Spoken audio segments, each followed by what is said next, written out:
In the words of FDR, it was a day of infamy, December 7th, 1941.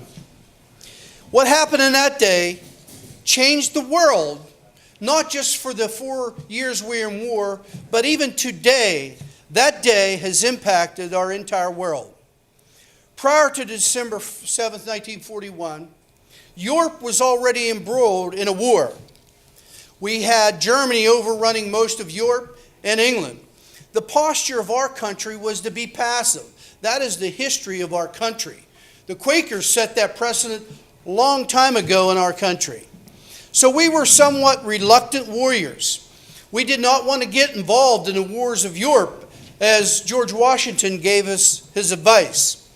Leading up to the time of 1941, we had contact with Japan. We had negotiations. We cut off actually their oil supplies. They at the time were invading parts of China, Manchuria, and very aggressive in the Pacific. We had negotiations with Japan, which ultimately failed. And we were so surprised at the attack at Pearl Harbor. The thinking was that they would probably attack Singapore, Malaysia, or even the Philippines. But on that day of December 1st, 1941, they went into the Pacific, deep into the Pacific. Their hope was not only to destroy all the capital battleships that they ultimately did, but they wanted to knock out our 4 or 5 carriers that were stationed at Pearl Harbor. Fortunately, they were out on maneuvers and were not at Pearl Harbor on that morning. The impact was devastating. We lost 2,400 men and women on December 7th, 1941. Approximately 1,200 on the USS Arizona. We were completely taken by surprise.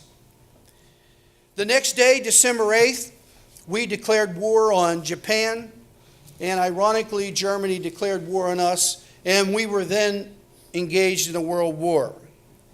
Shortly thereafter, within days, Japan, which we did anticipate, invaded the Philippines.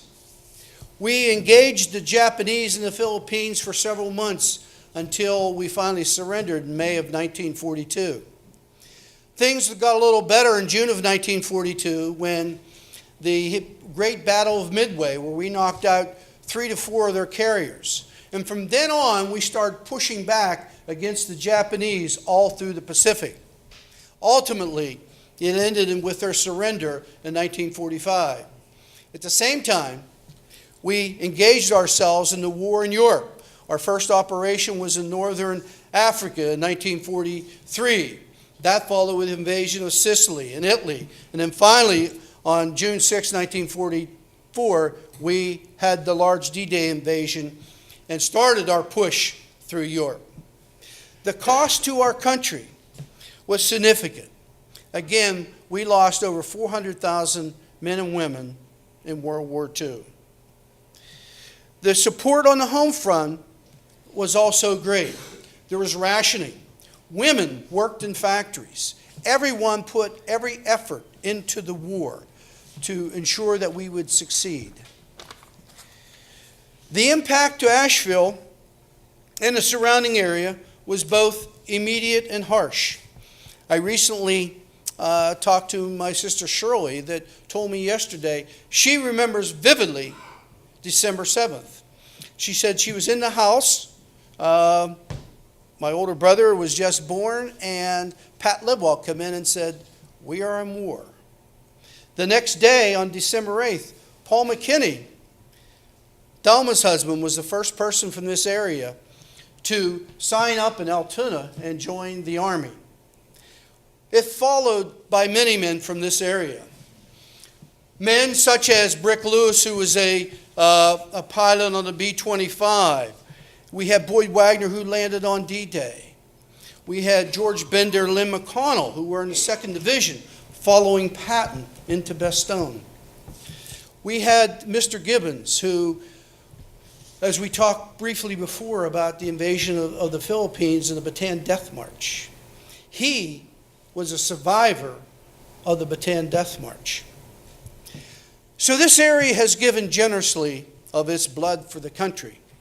The story of the Lipple family that we are talking about and emphasizing this morning is one of sadness and triumph. John, that day in December 7th, was anticipating going to church at 8 o'clock. He stayed on board the ship so he could attend Mass with his friend, even though he had a 3-day pass. At 7:58 in the morning, they attacked him. Ironically, his brother Paul was also at Pearl Harbor that morning. The explosion that ripped through the Arizona, and there was only 2 bombs that hit the Arizona. The first one hit a gun turret and bounced off. The second bomb went down through the main deck and 2 lower decks into ammunition storage, and there was a tremendous explosion that some said lifted the Arizona 200 feet in the air. Paul Lipple, who was on the USS Reed, saw that explosion of his brother's ship.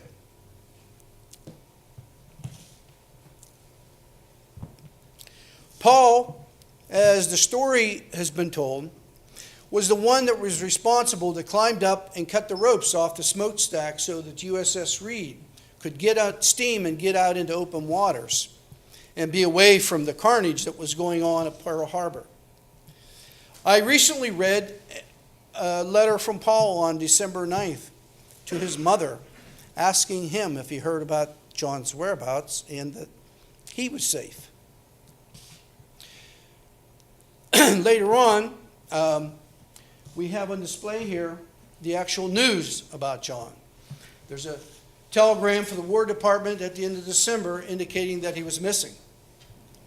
A subsequent telegram in January of 42 indicating that he was lost and that the proper recognition would be given to John.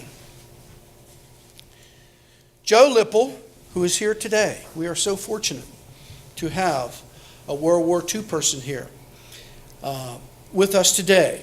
At this VFW here in Asheville, we've cherished historically the members of the World War II generation. They, as we were young, guided us, gave us our values. As I look around this room, I see so many faces that, as a youngster, we all listened to their stories about their times in the service. They guided us through the life and give us our values and dedication to the country. Joe was in San Diego on that morning, headed to Pearl Harbor, not knowing the fate, knowing that a war broke out, knowing that 2 brothers were at Pearl Harbor that morning. Later on, if you don't mind, Joe, he was informed about John's fate from another sailor that he knew that was on the USS Arizona, and that's how he became aware of his fate.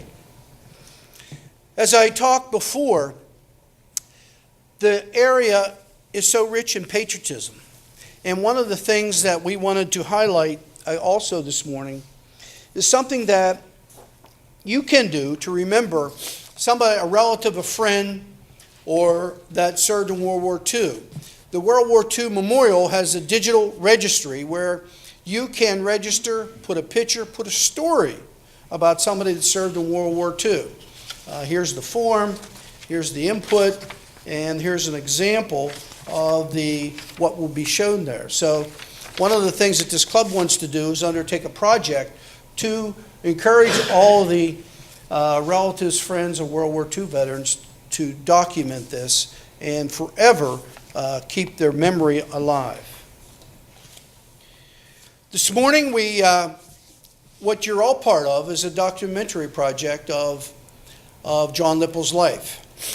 We have Brian Ressler here, who is a student at Mount Aloysius College that is helping us with this. He's interviewed Joe and other people many times. He's helping us collect the memorabilia. We have Dale Wicks from Wicks Picks.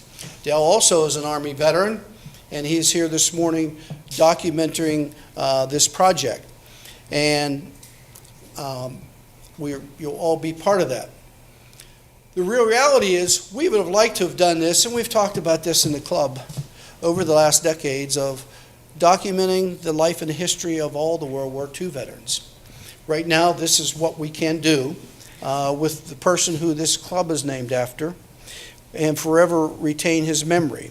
And again, we can do it for others on this digital registry of the World War II monument.